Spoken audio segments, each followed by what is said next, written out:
Roger Federer couldn't believe what he just witnessed, and neither could anyone else breathing inside that stadium. A 20-year-old girl from the Philippines, a country that had never produced a single WTA Top 100 player in history, just dismantled 3 Grand Slam champions back-to-back, pulled off a shot so impossible that jaws literally dropped courtside and detonated an entire crowd into pure chaos. This wasn't supposed to happen. The numbers said no, the ranking said no, every tennis analyst on the planet said no. But Alex Eala, she never got that memo. Stay locked in, because what unfolded over 7 days in Miami was not just the greatest upset in women's tennis in years, it was the birth of something the sport has never, ever seen before. And once you understand the full story, where she came from, what she sacrificed, and exactly what shot broke the internet, you will never forget her name. Picture this. A 4-year-old girl in Quezon City, Philippines, picks up a tennis racket for the very first time. The court is hot. The competition is nowhere near her level. Nobody around her looks like the champion she watches on television. And the champion she watches on television? Not one of them comes from her country.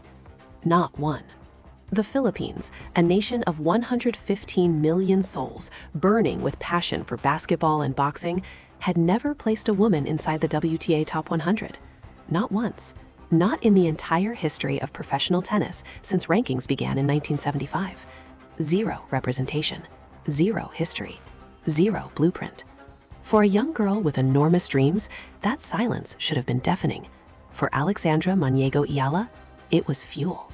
Born on May 23, 2005, Alex grew up watching the sports elite and absorbing every movement, every tactic, every heartbreak. Her mother, Riza Maniego Eala, was a former national swimmer who earned a bronze medal at the 1985 SEA Games, a woman who understood discipline at the cellular level. Her father, Mike, a businessman, understood investment. Together, they watched their daughter grip a racket with the quiet seriousness of someone who already knew exactly what she intended to do with it. By 12 years old, Alex had already announced herself. She traveled to France and won the prestigious Les Petits As tournament, often called the Junior Wimbledon of the world, becoming one of the most hyped young talents on the planet in her age group. That same year, 2018, her family made a decision that would rewrite Philippine tennis forever. They enrolled her at the Rafa Nadal Academy in Manacor, Spain. Think about what that meant. A 13-year-old child, because by the time she moved, she was 13, left behind her home, her friends, her country, and her comfort, and flew thousands of miles to train under one of the greatest sporting institutions ever constructed. Every single morning, she woke up in Mallorca instead of Manila. She practiced alongside future professionals. She absorbed coaching built on the philosophy of the man who had conquered 22 Grand Slams through sheer, relentless refusal to yield. And here is where the story deepens, because this is not merely a rags-to-riches tale. This is a story about a young woman who competed for 7 years in near total obscurity on the WTA circuit, grinding through ITF events across Tunisia, Spain, India, Thailand, and South Africa, while players she trained beside as juniors surged into the top 10. She watched Mira Andreeva, whom she had beaten 6-4, 6-0 in the 2022 US Open Junior quarterfinals, ascend frictionlessly into the world elite. She failed qualifying at Roland Garros, Wimbledon, and the US Open in 2024. She arrived at the start of 2025 ranked 140th in the world. 140th. She graduated from the Rafa Nadal Academy in June 2023, and standing right beside her at that ceremony, tossing her cap in celebration, was none other than Iga Świątek herself, the 5-time Grand Slam champion who had graciously attended to honor the graduating class. I remember that I walked up and she was, "Oh, I know you. I've seen you," Eala recalled later with a radiant smile. "It's super surreal to think that the circumstances have changed. I'm facing her on court." 22 months after graduation, same court, very different roles. But before any of that magic could unfold, before the impossible shot, before the erupting crowds, before the legends took notice, Alex Eala needed one more opportunity to prove herself. She needed a wild card, and Miami was about to give her one. Keep watching, because the next chapter is where everything ignites. The moment Eala stepped into Miami ranked 140th, nobody, absolutely nobody, predicted what was about to happen next. March 2025, Hard Rock Stadium, Miami Gardens, Florida. The air carries that thick subtropical warmth that makes every rally feel 3 degrees harder. The WTA 1000 Miami Open, one of the most prestigious tournaments outside the 4 Grand Slams, has its full constellation of stars assembled. Iga Świątek, the 5-time major champion and former world #1, lurks in the draw. Madison Keys, the reigning Australian Open champion, ranked 5th on the planet, prepares her arsenal. Jelena Ostapenko, the ferocious 2017 French Open winner, ranked 25th, stands ready to destroy anyone in her path. And somewhere in the draw, Clutching a wildcard invitation and a ranking of 140th stands a 20-year-old from the Philippines who told reporters before the tournament began, "I just took it match by match. Miami is a tournament that I look forward to every year and was lucky enough to get a wildcard again. I knew I had to make the most of it and give my best as soon as I stepped on that court." Nobody printed that quote with any particular urgency. They should have. Round of 128. Eala faces American Katie Volanitz, ranked 43rd. Tennis logic suggests a competitive match, maybe a tight three-setter before the higher-ranked player prevails.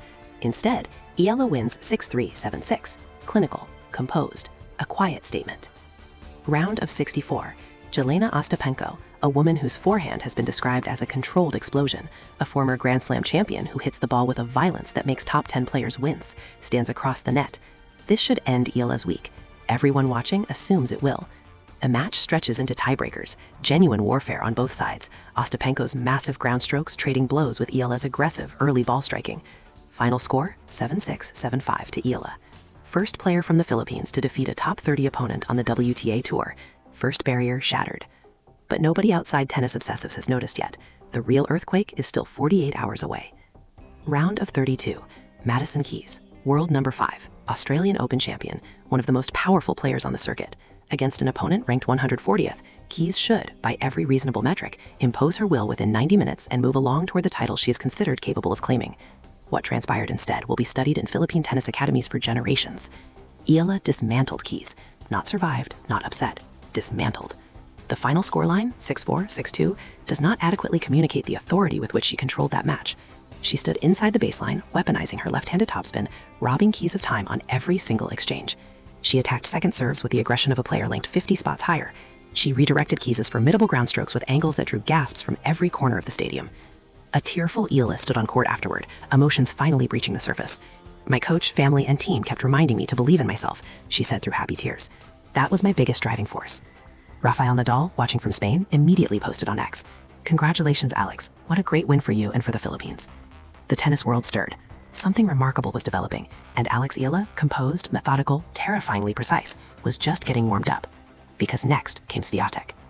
You think beating Keys was the impossible moment? Wait.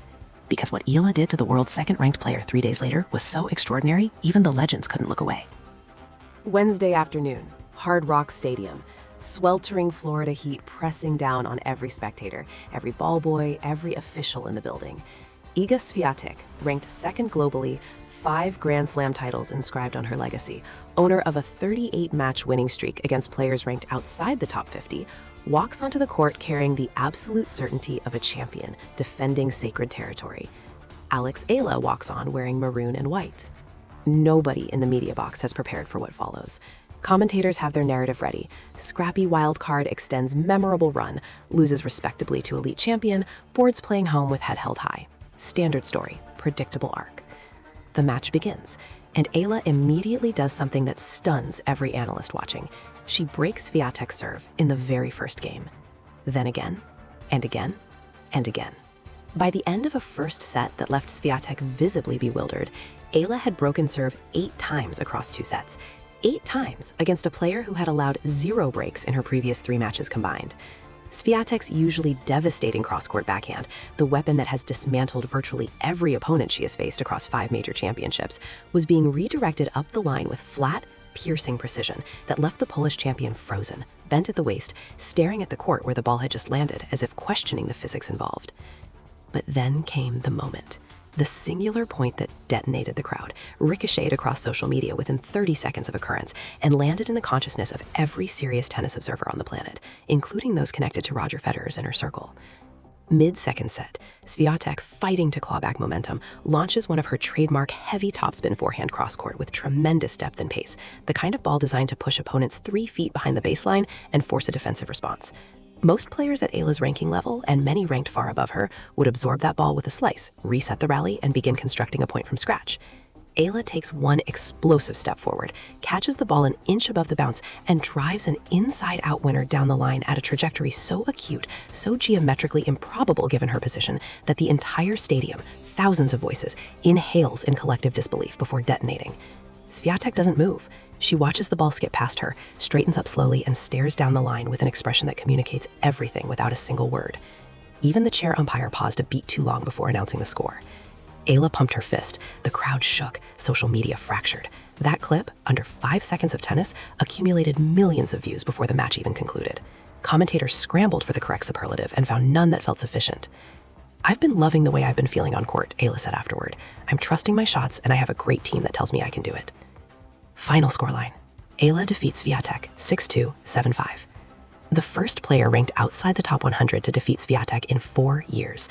The first Filipino ever to beat a world top 2 opponent. A wildcard ranked 140th, destroying the second best player alive on a Wednesday afternoon in Miami, in straight sets, with a shot so clean it looked digitally enhanced. Back in the Philippines, it was Thursday morning. Millions of people had stayed awake through the night or woken at 3 a.m. to witness this.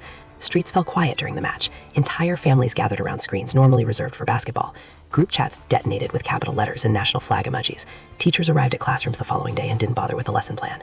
Their nation had a tennis player, a real one, and the world was about to learn precisely what that meant. Beating Świątek sent shockwaves globally, but what happened in the aftermath? Who called, who reacted, who compared her to the very legends of the sport? That story hits even harder. The morning after Eala's destruction of Świątek, the tennis universe woke up differently. Every major sports outlet on the planet ran her photograph. ESPN, BBC Sport, L'Equipe, The Guardian, The New York Times, Sports Illustrated. Headlines strained toward the same impossible conclusion. A wildcard ranked 140th had just produced one of the most stunning individual performances in WTA history. Comparisons emerged immediately, and they were not modest. Her semi-final run drew direct comparison to Emma Raducanu's mythological 2021 US Open charge, where the then 18-year-old Briton won 10 consecutive matches from qualifying to the title without dropping a single set. The difference? Raducanu was already generating enormous press coverage in Britain before Flushing Meadows. Eala arrived in Miami with virtually zero mainstream recognition outside the Philippines and a cluster of dedicated tennis followers who had tracked her ITF circuit performances for years. Tony Nadal, uncle of Rafael Nadal and the architect behind arguably the greatest coaching relationship in tennis history, traveled personally to Miami to sit in Eala's box for the Świątek match. Let that sit for a moment. The man who coached 22 Grand Slams worth of victories, who understood better than almost anyone alive what elite potential looked like under competitive pressure, flew to Florida and watched this 19-year-old operate. After witnessing that performance firsthand, his presence alone communicated volumes that words could not. The connection to Roger Federer's world arrived through a deeper current. Eala had trained for 7 years under the same philosophical DNA that connected Federer to Nadal to the next generation. The Academy framework built on relentless baseline work, mental fortitude, and the elimination of fear in shot selection.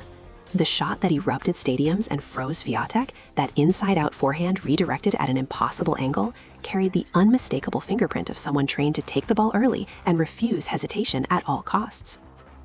"Take it early and not to be afraid," Eala explained her on-court mantra to reporters. "Not to be afraid to miss. It's normal that I would miss some, but I cannot be afraid to continue to do what I know I have to do." Those words, that philosophy, that refusal of timidity under the largest stage her career had yet provided, that is precisely the quality Federer himself described as separating generational talent from temporary brilliance. Speaking years earlier about the next generation of players, Federer stated, "They are doing a great job. If they do win a Grand Slam but they do not beat one of us, fans and media do not give them the credit they deserve. That's wrong." Eala had beaten 3 in 1 week without dropping a set. Nadal, watching every rally from his phone in Spain, posted again after the Świątek victory. "We are extremely proud of you, Alex. What an incredible tournament." For a man who had spent 7 years nurturing her development, believing in her potential during every early round ITF defeat, every Grand Slam qualifying loss, every moment when lesser mentors might have questioned the investment, this was personal. This was validation of an unconditional bet placed on a kid from Quezon City who never stopped believing in herself. Back in the Philippines, President Ferdinand Marcos Jr. offered public congratulations. The Philippine Sports Commission erupted with pride. Every television network ran continuous coverage. Social media pages dedicated entirely to Eala appeared overnight, accumulating hundreds of thousands of followers within hours. Merchandise sold out, interview requests arrived from every continent. And through all of it, the adulation, the comparisons, the avalanche of global attention, Eala remained exactly herself, composed, direct, undramatic. "I didn't expect to be in the quarterfinals, that's for sure," she said before facing Świątek. "I just took it match by match." That simplicity, that unshakable focus on process over outcome is the rarest quality in elite sport. Champions manufacture it after years of painful experience. Alex Eala arrived with it pre-installed.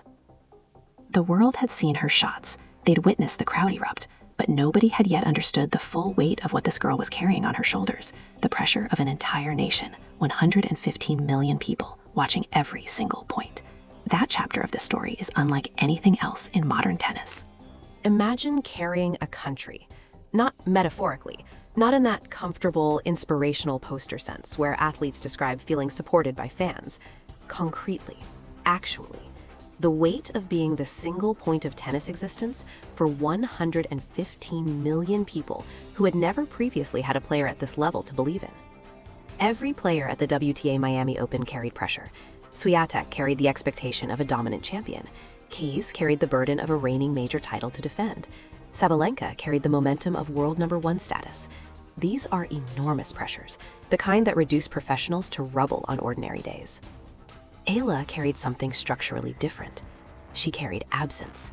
She carried the accumulated yearning of every Filipino child who had ever picked up a racket and been told implicitly, through the complete lack of representation, that this sport was not theirs to claim. Every Filipino tennis player who had tried and fallen short before reaching this altitude. Every parent who had quietly wondered whether their child's dream was too expensive, too geographically distant, too structurally unlikely to pursue. Alex Eala was the answer to all of that silence, and she knew it.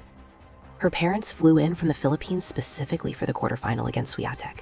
Her father Mike, her mother Riza, the former swimmer who understood better than most what elite sacrifice demanded, sat courtside and watched their daughter do something neither of them had likely dared imagine when a 4-year-old first grabbed a racket in Quezon City. Beyond family, the numbers of Filipino nationals who showed up at Hard Rock Stadium during Eala's run were staggering. Flags appeared throughout the stands. Philippine chants echoed through Miami Gardens in accents that had no previous business being in that building. At home, businesses altered operating hours around her match schedules. Universities paused. Night workers stayed awake. The nation's collective sleep cycle reorganized around the WTA draw. There's a huge Filipino community here, so I'm so excited, Eala noted at Abu Dhabi months later, that same warmth radiating through her voice. They've come out, and if you look behind you, there's a lot of people, so I'm so excited to play. That community in Miami and everywhere else was not passive viewership. It was visceral, desperate, decades overdue investment in a daughter of the Philippines finally standing where she belonged. And yet, and this is the quality that separates the extraordinary from the merely excellent, none of that weight appeared on Eala's face during competition. Reporters who covered the tournament described her post-match demeanor as almost eerily calm for someone who had just shattered generational barriers. She answered questions thoughtfully, maintained eye contact, spoke in complete sentences without deflection or false modesty. I think every single player here has envisioned themselves as a successful tennis player, she told one reporter directly. This is the goal, to do well on the WTA Tour, to win slams. In the end, the goal is to win slams, to get the rankings. I think this is a good step towards where I want to be. That last sentence destroyed people.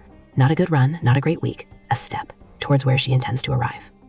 Rafa Nadal, who had once stood on the same hard court in Miami 21 years earlier, wearing maroon and white, and pulled off the greatest upset of his own young career, defeating a then unbeatable Roger Federer 6-3, 6-3 in the third round to announce himself to the world, must have recognized something ancient and familiar in what he was watching. Eala had worn nearly identical colors to that legendary Nadal match. Whether intentional or coincidental, the symbolism was impossible to dismiss. The semi-final against Jessica Pegula arrived, and the fairy tale paused.